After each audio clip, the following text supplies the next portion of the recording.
What's up, folks, and welcome to the Modern Truths Throwback Thursday.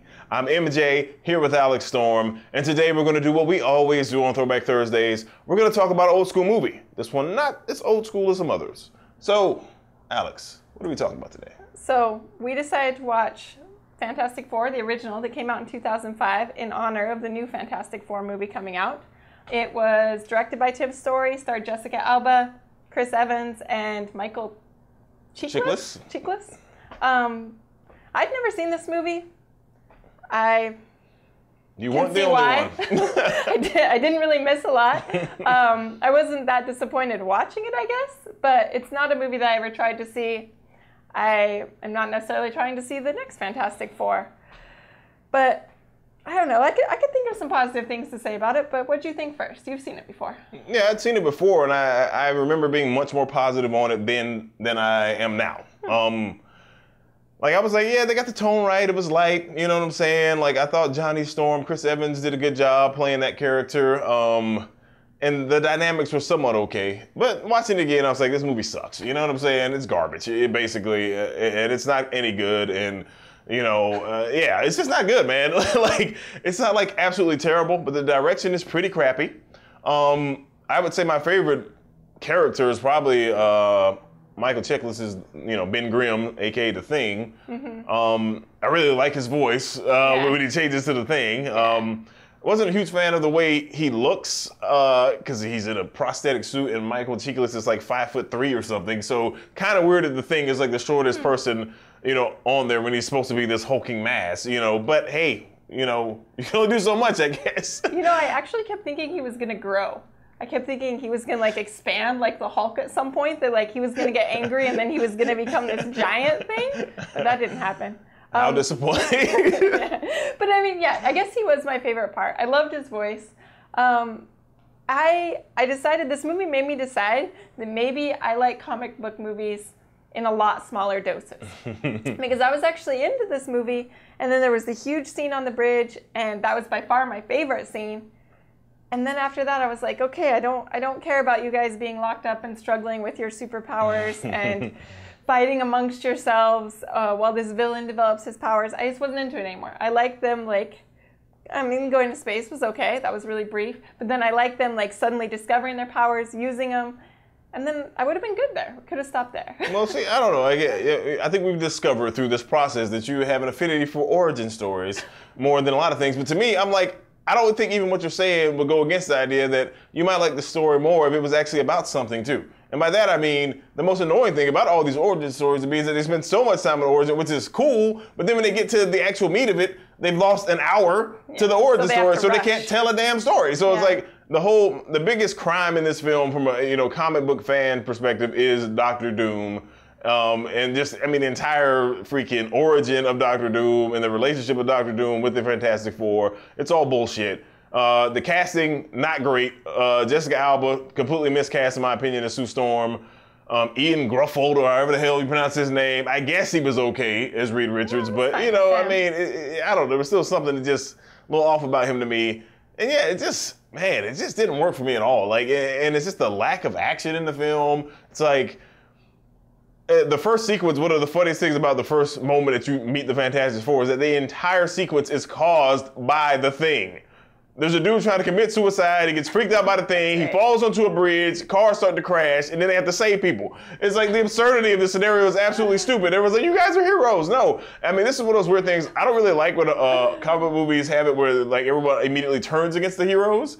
You know, because they're like, this guy's a freak, he's weird, he has these powers, let's be scared of them. But this is one of the rare situations when the damn story completely justifies it. There's this monster hanging out on a bridge. You know what kind of monsters hang out on bridges?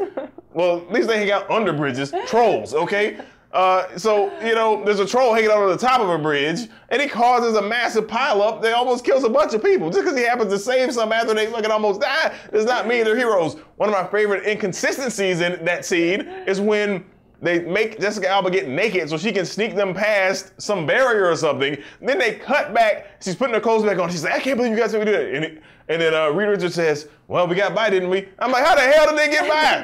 They're still visible. She was invisible. Yeah. She went somewhere. She put her clothes back on, and then guess what? Sue Storm does not have the ability to teleport people. At least not in this movie. She doesn't. Okay, maybe some evolution of her powers has occurred at some point, but she wasn't teleporting in this one, and nor was she putting an invisible field around them at the time. So that's some bullshit. Okay, but look, man, it's gonna be a tear down fest. A Fantastic Four, but it really there's no point because the movie isn't even good enough to justify me putting that much energy into being negative about it. But I did like the costumes. Costumes were cool. I don't know. I did miss the whole part about their costumes and why they were wearing these special costumes. Like they could use their powers, but if they're wearing these costumes, they could contain their powers as well. No, it really wasn't about containment. Basically, they were saying because these were the suits they were wearing when they got exposed to the, fucking solar event or whatever the hell it was. They use their powers through these suits. It's almost like the osmosis absorbed the powers inside the suit or something like that. So yeah. So they could then, because like obviously Johnny Storm was burning his clothes whenever he was on fire, but in this thing it wouldn't burn it. So all right. Yeah, but yeah. I don't know what else. I can't say that I love Jessica Alba's character. I mean, it's cool. There's a girl in the Fantastic Four, but I feel like she could have been a lot cooler. It would have been a lot cooler if she wasn't involved in this like kind of dumb love drama and love triangle. And I don't know. I always get annoyed when there has to be love in these kind of movies anyways. I know it's probably part of the comic book. It's probably part of the original story, but it was unnecessary. They could just be superheroes. Well, yeah, I mean, no, not really, man. Like, that's the thing. Like, again, the entire family dynamic was somewhat there in this, but still not there enough. And ultimately, it's still just contrived bullshit. Fox executives doing stupid shit with this movie, and I'm getting worked up because the freaking reboot's coming out, and apparently it's garbage too. And it's just like, hey man, give it back to Marvel Studios. They know what to do with these guys, okay? First of all, at this point, if we cross our fingers and just hope that Marvel can somehow have input like they have with Spider-Man now, and that they wouldn't make another Fantastic Four movie. They don't need to. You've now got 3 garbage movies to confuse and convolute everyone. Let's just throw them in Infinity War 5 or whatever. Boom! 4 people with powers that are actually, honest to God, like these powers have value and are unique within the context of sort of the established MCU. Like these powers in this team, the freaking Fantastic Four should be like fucking X-Men basically or something. I mean, a lighter tone version of it, but they should, by all accounts, there's enough there for this property to be at least moderately successful. And it contains an element that almost every other comic book hero that has movies now doesn't have, this family dynamic, a true family. They are related to each other, okay? 2 of them. Well, 3 of them, because one of them is married to one. I mean, that's a relationship. There's only one person who is in some way, shape, or form technically related to them. So, and it's just about even then, Ben Grimm and Reed Richards have a long-standing relationship. So it's not just like the X-Men we were thrown together because we're mutants or whatever. It's an interesting dynamic that can be explored, and there's just a lot of story there that could be there. And then, I'm just going to jump to the second one. I'm not going to get too involved in it because, frankly, I can't really remember that well. All I know is that they brought the Silver Surfer into it, and they took it all cosmic and crazy. Again, not really giving this thing enough time to develop and just have a smaller story with any number of other interesting villains. But guess what? They ruined Doctor Doom, which, last time I checked, I think is the #1 villain in Marvel or something like that, like according to like a vote or something that happened 2 years ago. So, this is a character, he's like your Joker or something. This is a guy you could have around for a long time in every movie, but he's just some lame businessman dude who turns metallic and shit. And they just blew it, man. I don't know why I'm getting so worked up about it, but it is what it is, man. This movie sucks, okay? Take a deep breath. I don't think it sucked nearly that bad. Okay, you're right. I take it all back, guys. I mean, I don't know. It was watchable. It's watchable. I don't have a lot to compare it to.